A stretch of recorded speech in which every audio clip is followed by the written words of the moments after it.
السلام عليكم. ان شاء الله فيديو النهارده هنطبق وهنستعمل الافكت اللي هو ديسبيسمنت ماب، وهنستعمل كمان الاوفست عشان نعمل ترانزيشن تمام ما بين السلايد او ما بين الصور او الفيديو. هنبدا بسم الله الرحمن الرحيم. نعمل اول كومبوزيشن معانا، وزي ما احنا متعودين بنعمل كومبوزيشن مستقل للميديا للصورة أو للفيديو، بحيث لو حبينا نعدل فيه نقدر نعدل فيه مباشرة، بدل ما أروح لللاير وأروح أدور على الفيديو ده فين في المشروع أغيره أكتر من مرة، فبغيره من مكان واحد.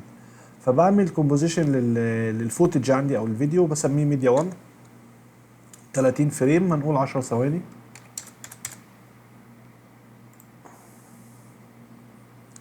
هننزل معانا الفيديو الاول وليكن الفيديو ده، اعمل الت كنترول اف عشان اعمل فيد كومب. ده اول كومبوزيشن معانا. هنعمل كومبوزيشن تاني اللي هو سين 1 او سلايد 1 يعني، فممكن نقول سين لان هي مش سلايدات، يعني نقول سين 1 برضو 30 فريم و10 ثواني، وانزل معايا الميديا 1 اللي هو الفيديو. كده انا عندي السين 1 جاهز. هبتدي استعمل الديسبيسمنت ماب. فقبل ما استعمل الديسبيسمنت ماب لازم هعمل كومبوزيشن للماب نفسه. هنقول نيو كومبوزيشن نسميه ماب، وهعمل نيو سوليد وادي لها اللون الابيض، او يعني هو مش ابيض بالظبط، يعني هو البرايتنس 90% تقريبا. فهنقول اوكي، وهبتدي اعمل اشكال بشكل عشوائي. يعني هاخد مثلا هنا اعمل ريكتانجل،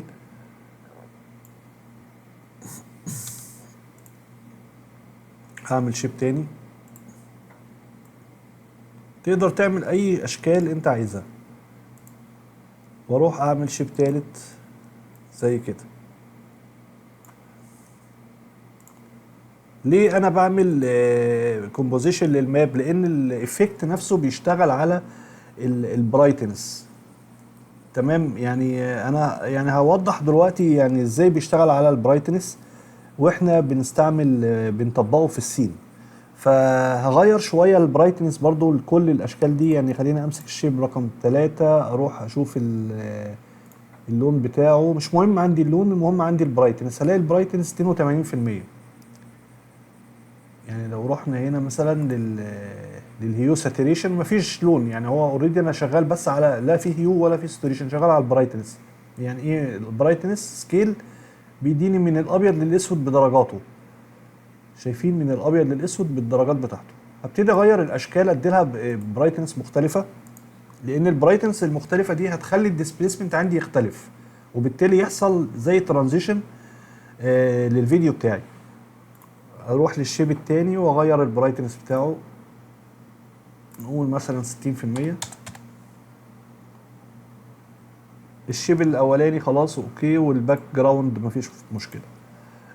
انا كده خلصت الماب بتاعي. هروح هنا للسين 1 واعمل نيو ادجستمنت لاير، وهنسميها ديسبيسمنت. بتسهل عليا ان انا اقدر لو عندي اكتر من ادجستمنت لاير اعرف الافكت اللي موجود على اللاير من الاسم. بروح هنا للافكت وانزل معايا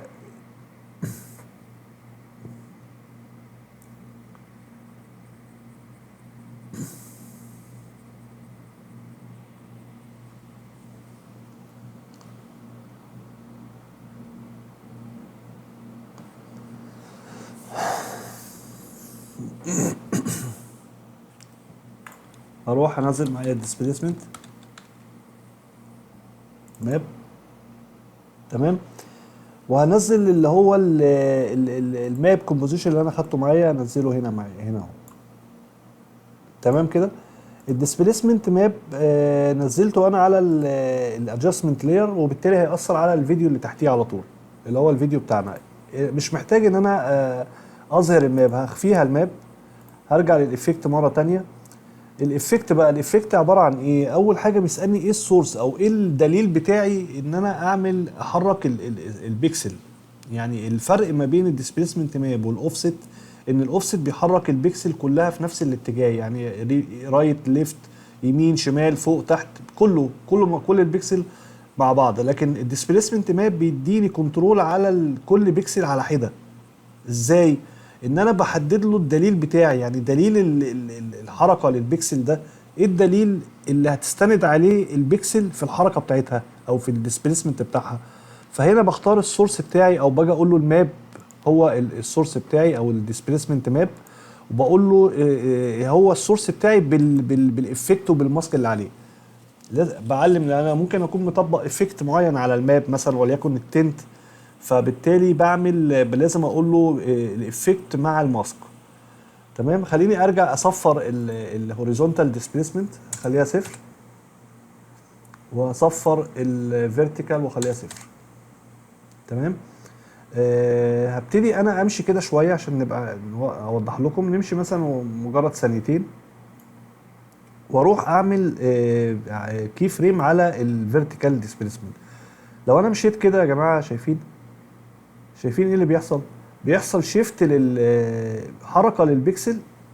تمام. بس مش كلهم بيتحركوا في وقت واحد، يعني ما بيتحركوش كلهم في وقت واحد.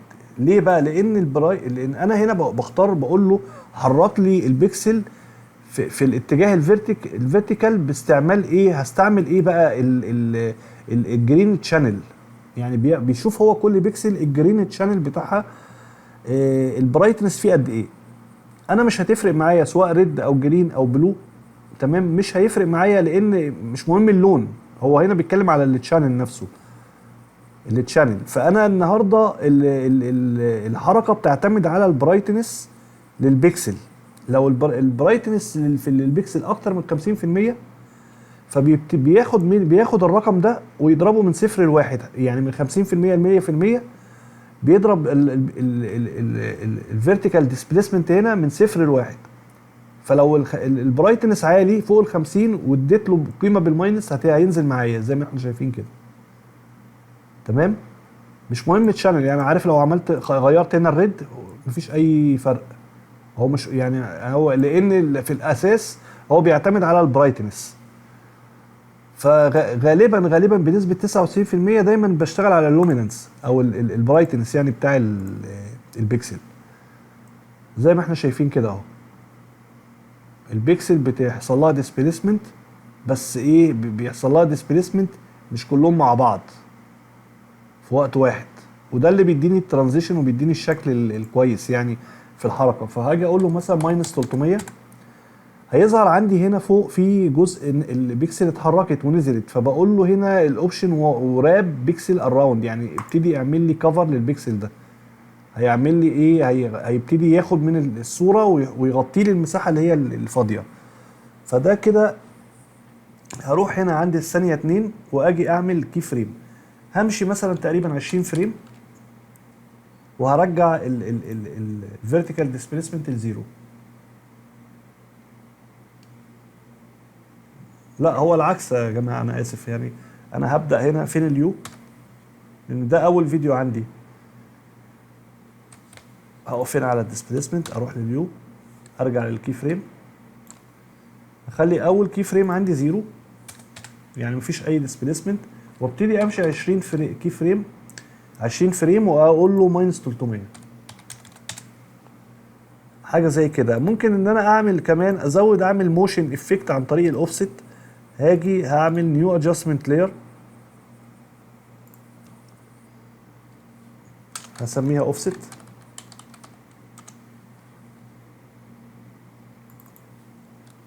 هنزل الاوفست افكت. شايفين الاوفست ما بيدينيش هنا اي تحكم للبكسل، اللي هو بيحرك الفوتج بالكامل. فباجي ارجع للكي فريم عشان اعمل امشي مع نفس الكي فريم هنا، واجي عند الاوفست وهقول له هنا اعمل كي فريم، واروح للكي فريم الثاني واخلي مثلا القيمه دي 960. شايفين كده ايه اللي حصل اهو. اروح هنا لليو، خلينا نعمل عرض بسرعه، ريفيو سريع.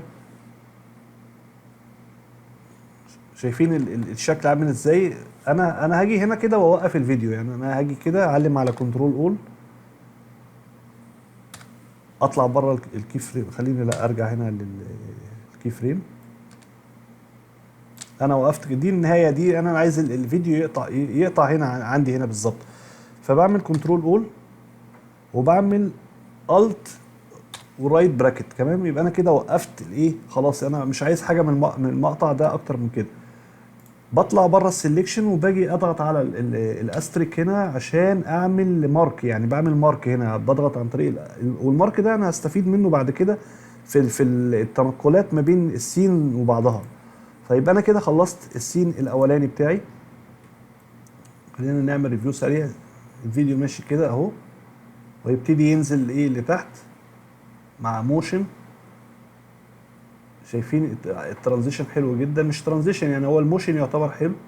هبتدي اعمل سين تاني، يعني عايز هعمل سين تاني واخد معايا فيديو تاني.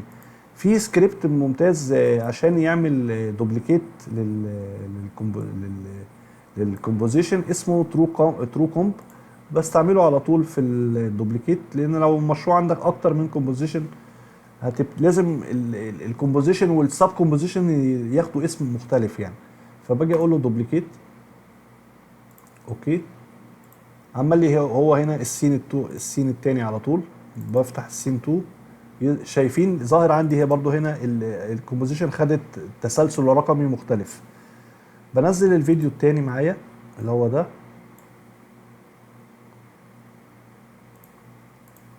هلغي ده خالص. يبقى انا كده الميديا 2 جاهز عندي. بروح للسين 2. السين 2 بقى هنا يختلف شويه في الكي فريم، يعني لازم انا اغير الكي فريم. هو هنا عشان انا خدت كوبي فبرضه هيعمل نفس لا انا عايز هو يبدا كده، يعني يبدا ينزل. يعني خليني الغي بقى الكي فريم ده خالص من هنا واروح للاوفست والغي برضه الكي فريم، واجي ابدا هنا اهو. اروح عند الديسبيسمنت ماب،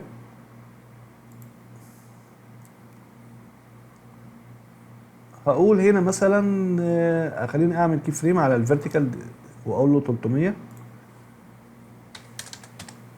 وهمشي 20 كي فريم وهقول له 0.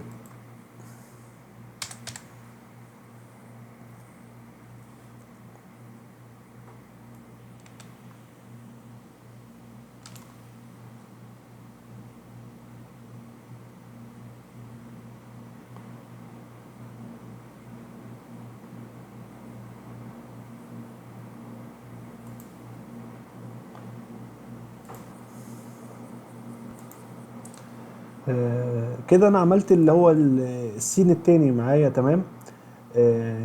بس ده كده السين الاول. خليني اروح اشوف الكي فريم هنا محتاج اديلها ايز. فاروح اضغط على حرف اليو، هعلم على كل الكي فريم هنا اهو، واضغط F9 واروح للجراف اديتور. انا عايز اعمل ايه؟ انا عايز ان هو يخرج بسرعه، يعني انا عايز ان هو هيخرج بسرعه. ف في الحاله اللي زي كده لو انا عايزه ان هو يخرج بسرعه هعلم على يعني يبدا يخرج بالراحه الاول عفوا ويطلع وينتهي بسرعه. فبعلم انا على الكي فريم ده، اكبر شويه،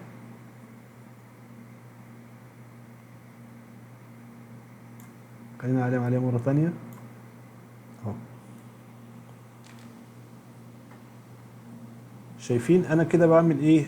يبقى هو كده يبتدي يعمل انيميشن بسرعه بالراحه، ويعني بسرعه بطيئه، وهبتدي برضو اسرع النهايه عندي. بس انا ما علمت على واحد بس، علم عليهم هما الاثنين وابتدي اخدهم هما الاثنين زي كده.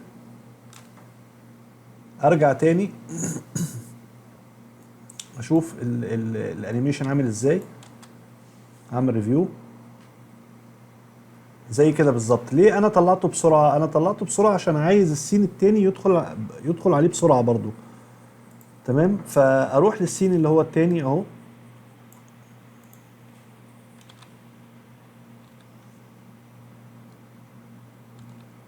انا شلت الكي فريم من هنا وشلت الكي فريم من هنا. خليني ارجع اقف في بدايه الفيديو خالص. الديسبيسمنت اخليهم 0، والاوفست اعمل له ريست برضو زي كده. هقف على الديسبيسمنت ماب واروح عند الماكسيموم فيرتيكال ديسبيسمنت، وهقول له بدل ماينس 300 عشان انا عايزه ينزل من فوق لتحت اخليه 300، يعني هخليه 300 ويوصل لزيرو كده. اول كي فريم همشي 20 فريم عن طريق الشيفت بيج داون، وهعمل كي فريم تاني 0 لان خلاص هو الفيديو هينزل ويمشي بشكله الطبيعي زي كده. وهروح برضو للاوفست واعمل له، خليني اضغط على اليو عشان اعرف الكي فريم.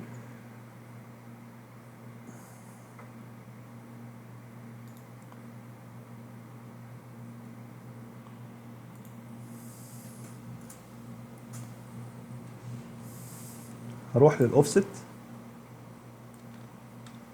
هاجي في البدايه خالص واعمل كي فريم،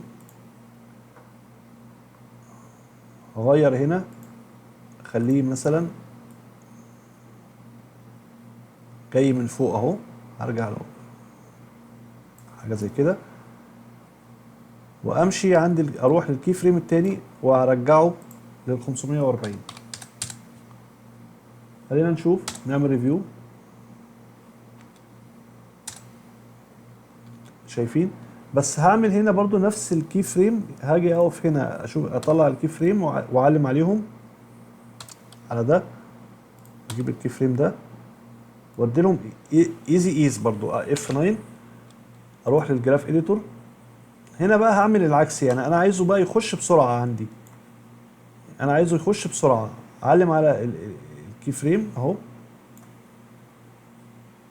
هاخد دول امشي زي كده، كبر شويه وهاخد دول كمان بالظبط. هقفل الميديا 1 وهعمل نيو كومبوزيشن اللي هو النهائي واسميه الريندر.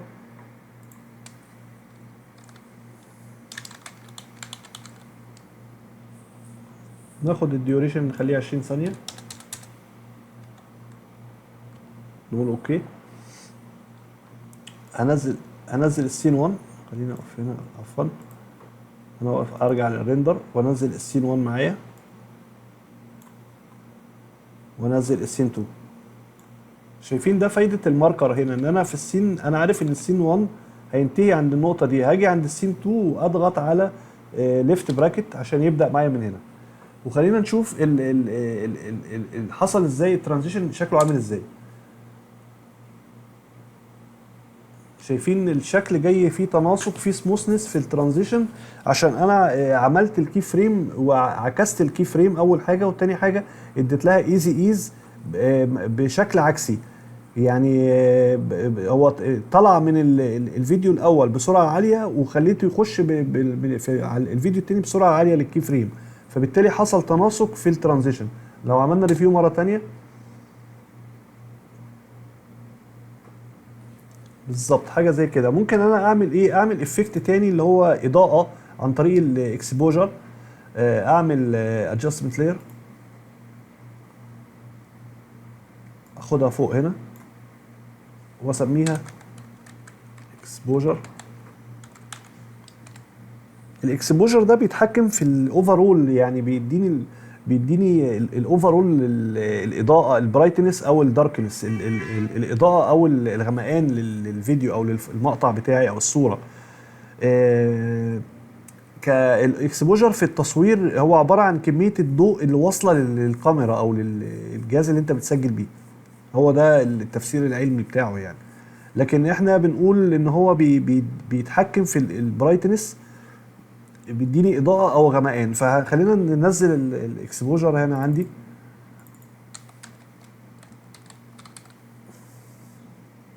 على الادجستمنت لاير، تمام. وهاجي قبل الترانزيشن بالظبط همشي وارجع ورا مثلا 20 فريم عن طريق شيفت بيج اب، واعمل كي فريم على الاكسبوجر 0، وهاجي اقف هنا عند بدايه الفيديو السين التاني وادي له قيمه وليكن 2. تمام زي ما احنا شايفين. همشي مثلا 30 كي فريم، شيفت، بيدج داون، بيدج داون، بيدج داون، وارجع الاكسبوجر، اعمل كي فريم واديله 0. خلينا نشوف كده شايفين الترانزيشن بقى كويس جدا وشكله كويس، واقدر ان انا اعيد بقى ازود عدد السين بنفس الطريقه. اعمل الترانزيشن اوت، ابقى مراعي الكي فريم، وابقى مراعي برضو القيم الخاصه بالافكت اللي هو الديسبيسمنت والاوفست. وبكده اكون انا خلصت الفيديو، واتمنى ان شاء الله تكونوا استفدتوا، وشكرا لكم والسلام عليكم.